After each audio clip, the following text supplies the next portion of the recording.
वासुदेवाय।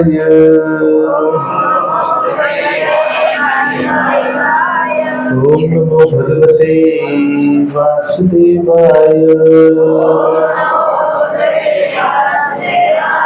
ओम नमो भगवते वासुदेवाय।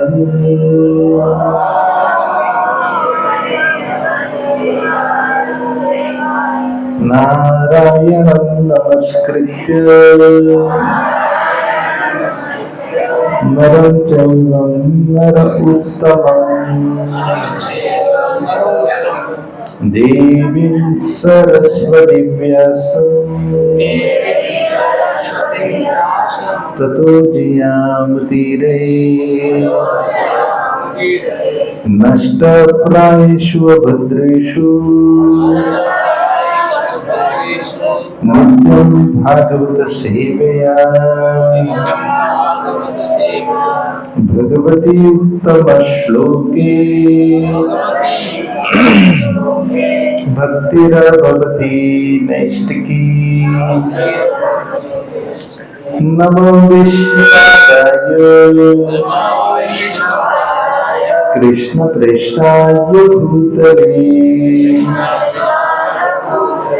श्रीमतो भक्तिवेदांत स्वामीति नामिने। नमस्ते सारस्वते देवी गौरवाणी प्रचारिणे निर्विशेष शून्यवादी पाश्चात्य देश तारिणे। जय श्री कृष्ण चैतन्य प्रभु नित्यानंद श्री अद्वैत गदाधर श्रीवासादि गौर भक्त वृंद। हरे कृष्णा कृष्णा कृष्णा हरे हरे हरे राम राम राम हरे हरे। हरे कृष्णा कृष्ण कृष्ण हरे हरे हरे राम राम राम हरे हरे। हरे कृष्णा कृष्ण कृष्ण हरे हरे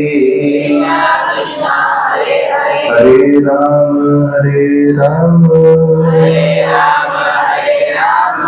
राम राम हरे हरे। हरे कृष्णा। आज उपस्थित समस्त भक्तों को हार्दिक स्वागत करते हैं। बड़े खुशी की बात है कि काफी संख्याओं में भक्तगण वृंदावन की यात्रा के लिए पधारे हैं। ये हम सबका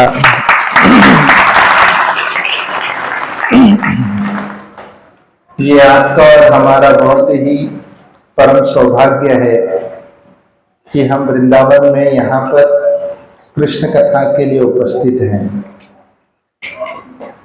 भगवान कृष्ण कहते हैं मासाना मार्गशीर्षो। भगवान कृष्ण कहते हैं मैं मासों में मैं मार्गशीर्ष हूं। मार्गशीर्ष कब आएगा किसी को पता है? ठीक कार्तिक मास के बाद मार्गशीर्ष आएगा और ये कार्तिक मास चल रहा है। ये कार्तिक मास का दूसरा नाम है ऊर्जेश्वरी, अर्थात श्रीमती राधा रानी को समर्पित किया गया है। इस मास में जो अधिक से अधिक तप साधन करते हैं तो मार्गशीर्ष में भगवान कृष्ण की कृपा मिलती है। भगवान श्री कृष्ण ने मार्गशीर्ष में क्या दिया था हमें? बहुत ही मूल्यवान क्या संदेश दिया? हाँ, श्रीमद् भगवद गीता। इसलिए गीता जयंती मोक्ष एकादशी में आता है।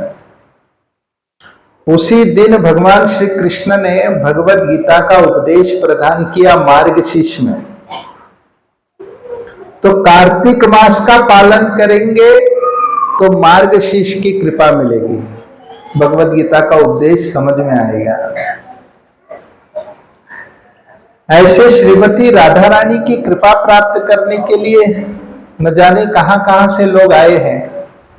ये बहुत ही सौभाग्य है हम सबका। यहां पर इस धरातल में वृंदावन जैसे भूमि इतने पावन और पवित्र स्थान है। चर अचर जीव जितने भी हैं सब चिन्मय हैं, सब भगवान के सनातन पार्षद है। और इसी कारण से यहाँ पर हम यदि कोई सोता भी है इस भूमि पर तो भी उसे हजारों वर्ष की ध्यान तप साधन करने का फल प्राप्त होता है। कहने का अभिप्राय यह नहीं कि आप लोग सो जाइए।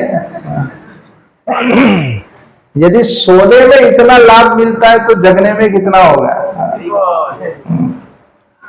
इसलिए हम सबके लिए बहुत ही मानो कि एक बोनस, दिवाली बम्पर बोनस है हम सबके लिए भक्ति में। गोपियागण जो थी यहाँ पर जब भगवान कृष्ण के स्मरण में इतनी चिंतित, इतनी चिंता में डूबी, इतने चिंतन में डूबी रहती थी कि 24 घंटे भगवान कृष्ण को ही याद करती थी। एक क्षण भी कृष्ण को भूल नहीं पाती थी।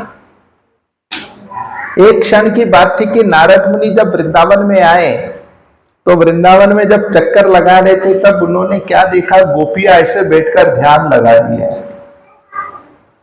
तो नारद ऋषिवर ने पूछा, क्या बात है, आप किस पर ध्यान लगा रहे हो? आपको भी कुछ ध्यान लगाने के लिए कुछ कमी पड़ गई? तो गोपियों ने उत्तर क्या दिया, क्या करे, हम न घर का काम कर पाते ठीक से, न कुछ लोक व्यवहार कर पाते हैं। बच्चे घर पर भूखे रोते हैं और जब चूल्हा जलाने के लिए जब लकड़ियां इकट्ठा करके जलाने जाते हैं तो जल ही नहीं पाता है, क्योंकि आंखों से इतनी अश्रुधारा गिरती है कि लकड़ी भीग जाती है। और जब सासू माँ कहती है गोबर लेपने, तो गोबर लेपने के चक्कर में हम जब दीवार पर गोबर लेपने के चक्कर में सासू माँ के मुंह में ही लेप देती है और वहां दूसरा झगड़ा शुरू हो जाता है। और जब कुएं से पानी लेने जाते तो रस्सी को कलसी में बांधने के बजाय बच्चे के गले में रस्सी बांध के फेंकने जाते हैं। कुछ समझ में नहीं आ रहा है कि हम क्या हो गए। 24 घंटा कृष्ण की याद में डूब गए और इसी कारण से कृष्ण को भूलने के लिए हम ध्यान लगा रहे हैं। अब यहां पर हमें कृष्ण को याद करने के लिए ध्यान लगाना पड़ता है। गोपियागण कृष्ण को भूलने के लिए ध्यान लगाते हैं, फिर भी भूल नहीं पाती है। 24 घंटे गोपियां कृष्ण के स्मरण में रहती है। ऐसे ही एक गोपी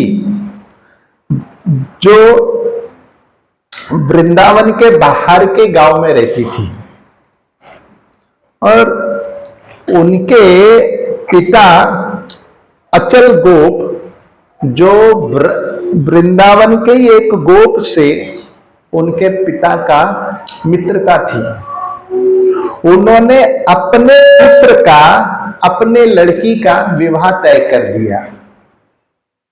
तो इनकी लड़की का नाम था माधवी।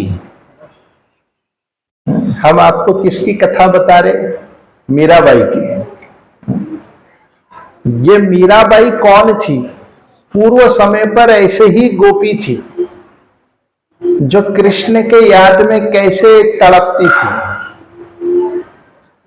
तो माधवी जो थी, उनकी मां कहती थी अपने लड़की को कि देखो, तुम जिस गांव में जा रही हो शादी करके, वहां पर तुम्हारे पति का नाम तो सुंदर है, मगर उस गांव में एक काला जादूगर है।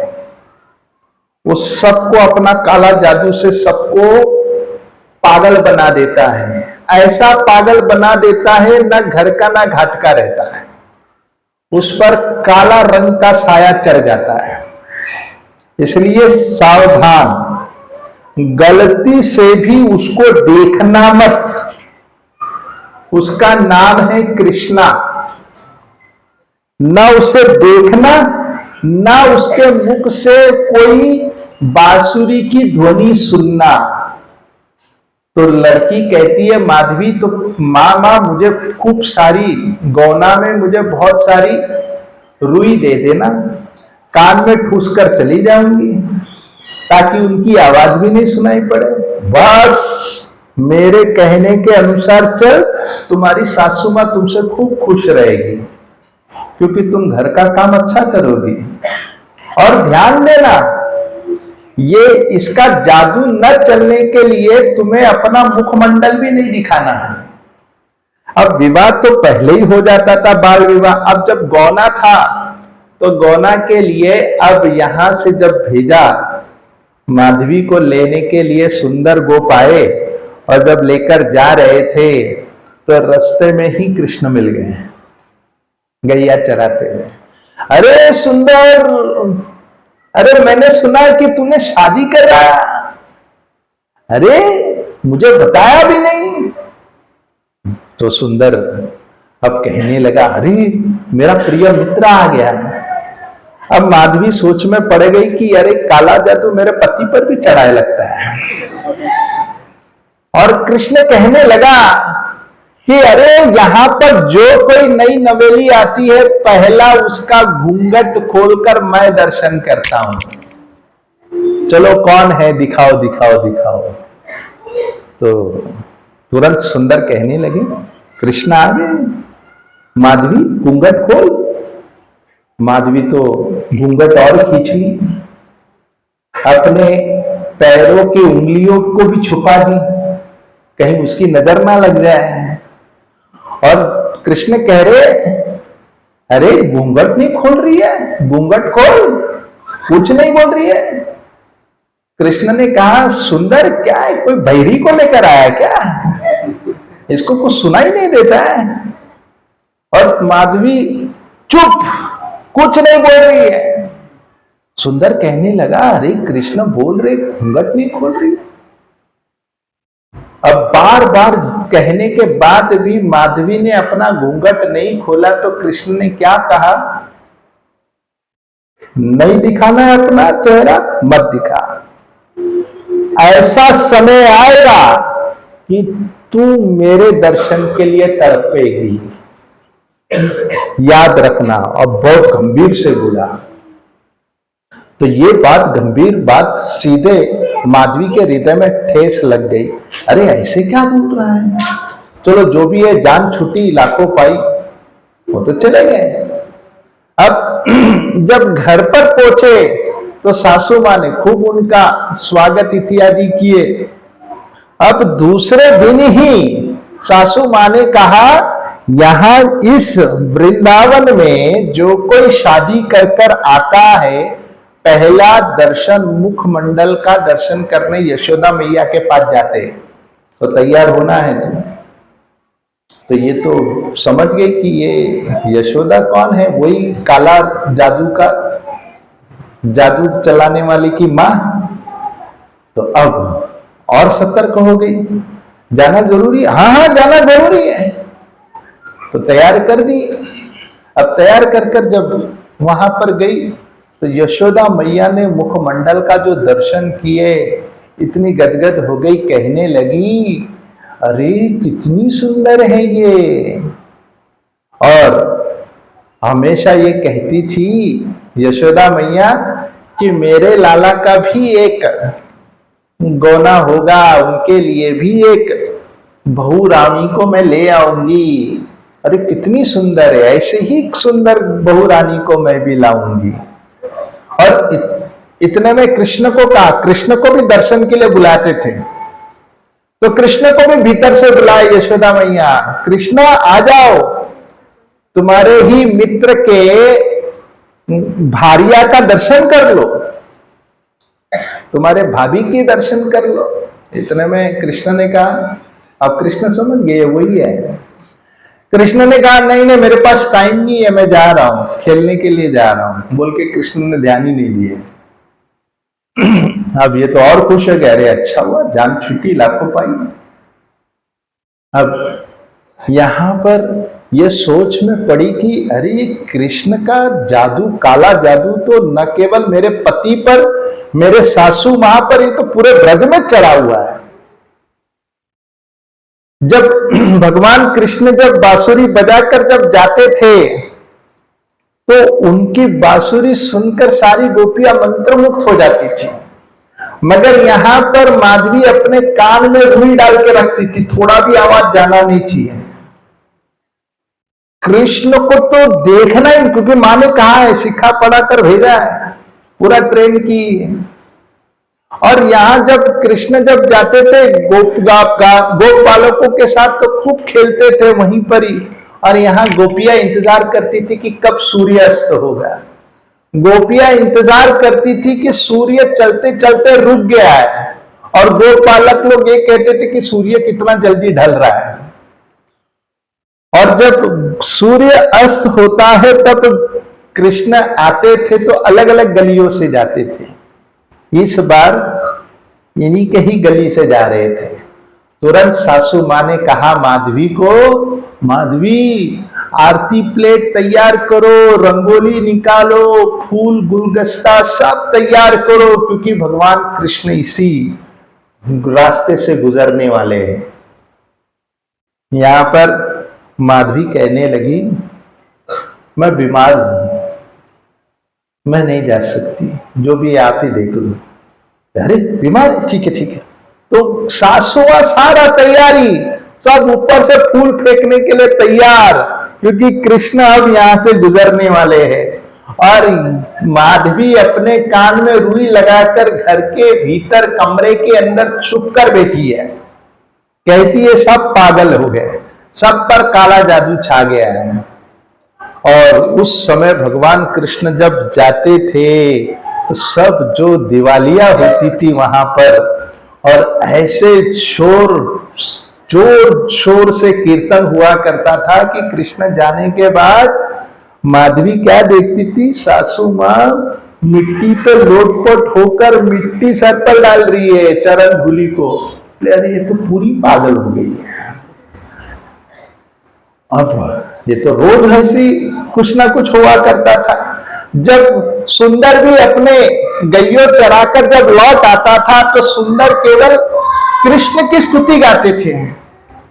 अब रात्रि के समय पर, जब सोने के समय पर, जब बिस्तर पर पत्नी होती थी तो कृष्ण की कथा करते थे सुंदर। माधवी सोचती थी कि अरे ये तो सोते समय भी कृष्ण का ही नाम गुणगान गा रहा है, बहुत भयंकर जादू चढ़ा है। अब जब वृंदावन में जब गोवर्धन की पूजा थी, उस पूजा में सभी लोग को बुलाए थे, सब लोग घर से पकवान बनाकर लाए थे, और माधवी घूंघट डालकर कृष्ण को बिल्कुल नहीं देखना है, भोग वगैरह बनाकर सासू मां के ठीक पीछे, और जब परिक्रमा करना था तो सासू मां के ठीक पीछे, आगे नहीं, कृष्ण को भूलकर भी नहीं देखना है।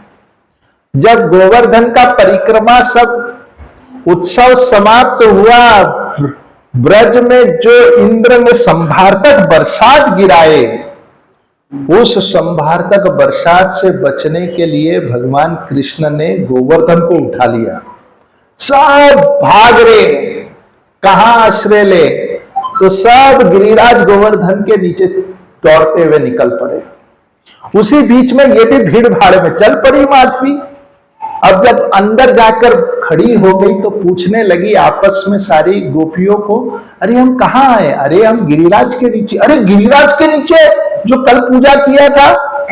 बोले हाँ, लेकिन इसके नीचे कैसे आ गए? कोई सुरंग है क्या? बोले नहीं, इसे तो उठाए हैं, कृष्ण ने उठाया है। इतना बड़ा पर्वत को कौन उठाएगा? ये लोग भी पागल हो गए, जरूर कहीं पर कुछ तो आधार होगा। तो माधवी ऊपर वाले पत्थर पर थोड़े ऊंचाई पर खड़े रहकर देखने लगी, ये कहाँ है, इसका आधार कहाँ है? चारों तरफ देखा मगर कोई उसे आधार नहीं दिख रहा है। और ऊंचाई पर चढ़ी और ऊंचाई पर चढ़कर देखने लगी कि ये किस पर टिका है। तो एक छोटे से उंगली में, बाएं हाथ के छोटे से उंगली में गिरिराज उस पर टिका हुआ दिखाई देने लगा। और वो जो छोटी सी जो उंगली इतनी सुंदर, सुशील और इतना शोभायमान दिख रही थी कि माधवी को मन हुआ कि मैं और पास जाकर देखूं। वो और पास गई तो हाथों के हस्त कमल को देखने लगी। अब माधवी जीवन में पहली बार कृष्ण को देख रही है। देखकर उसे बहुत अच्छा लगा। अब ये तो भूल ही गई कि माँ ने क्या पट्टी पढ़ाई थी। अब धीरे धीरे उसकी दृष्टि जब नीचे उतरी तब उन्होंने क्या देखा? कृष्ण की भुजाओं को देखे।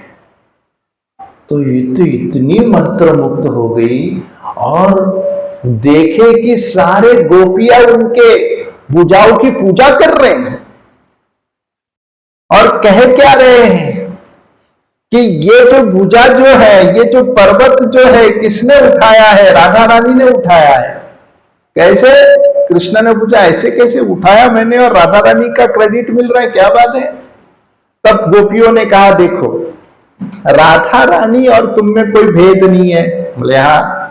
राधा रानी का कौन सा भाग तुम्हारा है? उसका दाया भाग मैं हूं, क्योंकि अर्धांगिनी जो होती है पति के बाएं अंग जो होता है वो अर्धांगिनी का होता है।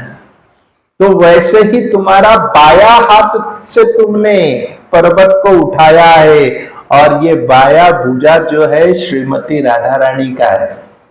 इस तरह श्रीमती राधा रानी ने ही पर्वत उठाया, तुमने नहीं उठाया।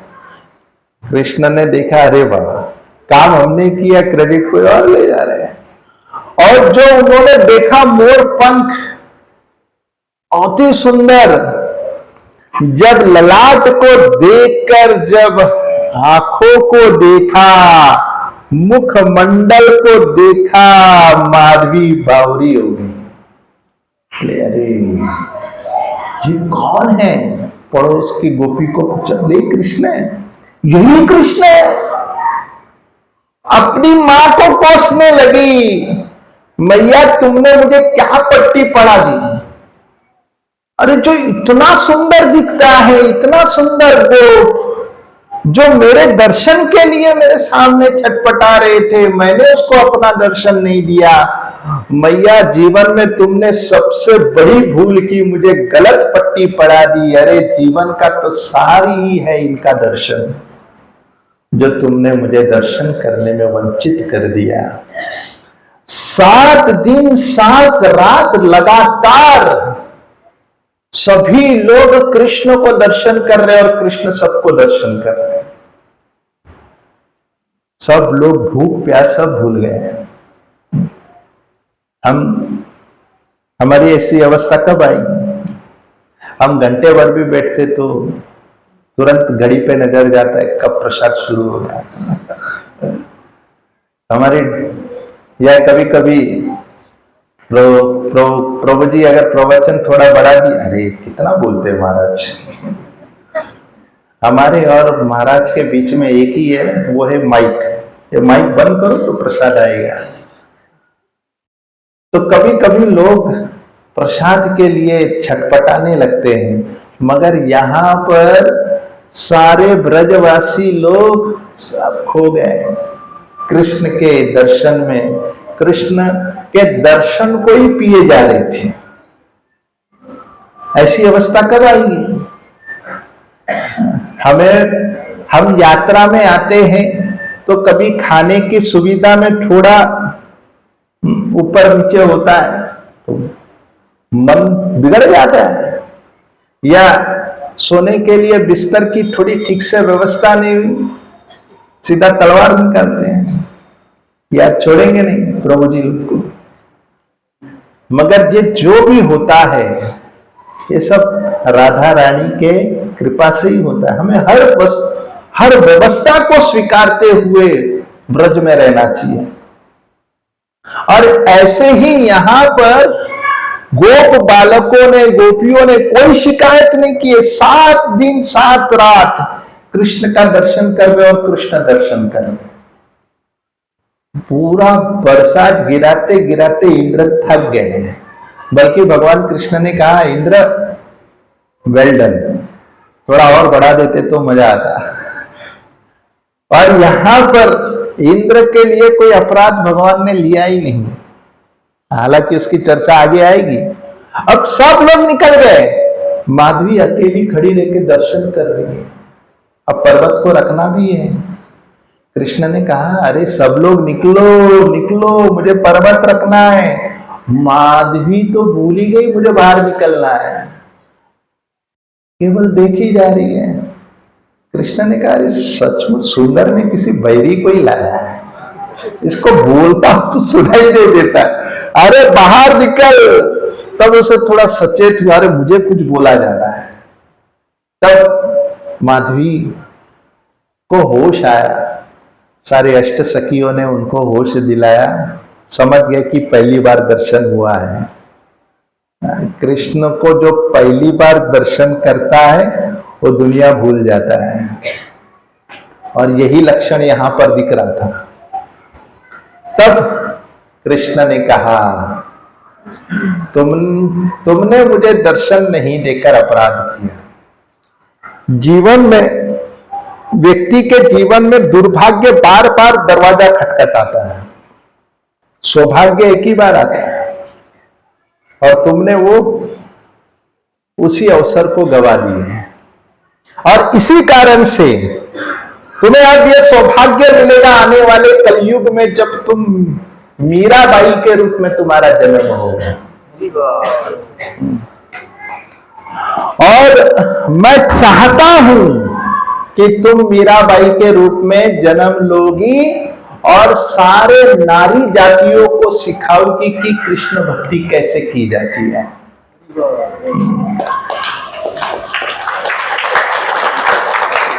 वैसे भगवान कृष्ण की आज्ञा का पालन करते हुए वही माधवी अब मीराबाई के रूप में आएगी, जिसकी कथा चलती रहेगी 7 दिन लगातार। अब हम चलते हैं आज की यात्रा। अब आज के यात्रा में जहां जहां आप लोग जाना था, जो जा नहीं पाए, फिर भी हम संक्षेप में आप लोगों को बताएंगे। यहाँ वृंदावन में परिक्रमा लगाने के लिए ऐसे तो कई स्थान है। ऐसे माना जाता है 5000 मंदिर से अधिक मंदिर है। यदि एक बार परिक्रमा लगा लिए यानी कि 5000 मंदिर का परिक्रमा हो गया। 11 किलोमीटर है और लगभग 3 घंटा 2-2.5 घंटा परिक्रमा करेंगे तो 2 घंटा, और शॉपिंग करेंगे तो 4.5। प्रभु जी का कैलकुलेशन जोरदार है। प्रभु जी कह रहे कि केवल परिक्रमा करना है तो 2 घंटा, और परिक्रमा के साथ इधर उधर अगर ध्यान गया शॉपिंग के चक्कर में तो 4 घंटा। तो चॉइस आपके हाथ में, 4 घंटा लेके चलना है या 2 घंटा। तो वैसे सत्य बात है, हमारा भी काफी अनुभव है कि परिक्रमा में कभी कभी लोग बीच में शॉपिंग में लग जाते हैं। तो ऐसे तो कई स्थान हैं, मगर तथापि हम कुछ मुख्य स्थान बताएंगे आपको, जो जहां जहां मुख्य स्थान पर, जिस स्थान पर आप दर्शन कर सकते हो। तो पहला है, आप दर्शन करोगे मदन मोहन मंदिर का है। ये मदन मोहन मंदिर जो है श्रील सनातन गोस्वामी ने इनको स्थापित किए। मदन मोहन अर्थात वो जो संसार को मोहित करने वाला मदन, उसको मोहित करते कृष्ण, इसलिए नाम पड़ा मदन मोहन। ये कब नाम पड़ा? उस समय नाम पड़ा कि एक संत मदन मोहन को विचलित करने के लिए कामदेव आए थे। कामदेव आए थे, पहले तो महादेव को उन्होंने विचलित किए। महादेव को विचलित करके ब्रज में घूमते घूमते आए। अब जब ब्रज में आए तो भगवान कृष्ण बांसुरी लेकर अपने तान छेड़ रहे